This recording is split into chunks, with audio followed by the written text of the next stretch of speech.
স্থানে থাকবে। এই শূন্য স্থানগুলো জায়গা দিয়ে থাকে, যেমন এখানে 1 দিয়ে থাকলো, এখানে 2, তারপর এখানে ধরো 3, এরকম দিয়ে থাকে না।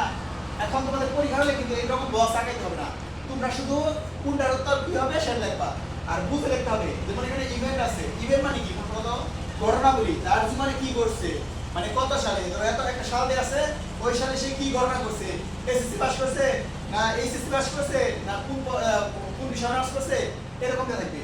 তারপর ইয়ার সরাসরি তুমি কি উদ্দীপকে খুঁজে পাবে না, অনেক সময় পাওয়া যায়, অনেক সময় পাওয়া যায় না। যেমন তোমাকে বলবে একটা সাল দিয়ে আছে, তারপর যে তার 2 বছর পর সে কি করছে, মাস্টার্স কমপ্লিট করছে, 1 বছর পর মাস্টার্স কমপ্লিট করছে, বা 4 বছর পর কি অনার্স কমপ্লিট করছে, এরকম দিয়ে থাকলে সেক্ষেত্রে তোমাকে কি এই যে ধরো একটা সাল দিয়ে, ধরো 2007 সালে আছে, 2 বছর পর তাহলে কি করতে হবে, 2 বছর যোগ করতে হবে।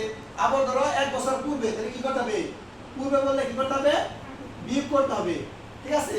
তারপরে এই সালগুলো লিখতে হবে। আর প্লেস তো বুঝোই, প্লেস মানে কি জায়গা, একটা জায়গা, সে ধরো কোথায় জন্মগ্রহণ করছে, বা সে কোন বিশ্ববিদ্যালয়ে পড়াশোনা করছে, কোন কলেজ থেকে পড়াশোনা করছে, এরকম দিয়ে লিখতে পারে।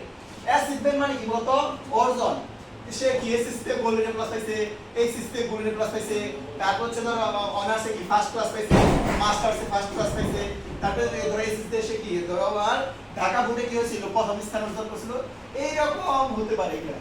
তারপর হতে পারে কি সে স্বাধীনতা পুরস্কার পাইছে, 21 পদক পাইছে, এগুলো এখানে লিখতে হবে। তাহলে আমরা কি বুঝলাম, শুধু শূন্য স্থানগুলো লিখতে হবে। এই শূন্য স্থানগুলো কি এই যে লিখবা, ধরো নাম্বার দিয়ে নিচে লিখে দেন, তারপর নিচে একটা দাগ দিবা, লিখে এই সেম ভাবে এগুলো লিখবা, ঠিক আছে। এইভাবে লিখলে হয়ে যাবে, পুরো সবটাকে আগাতে হবে।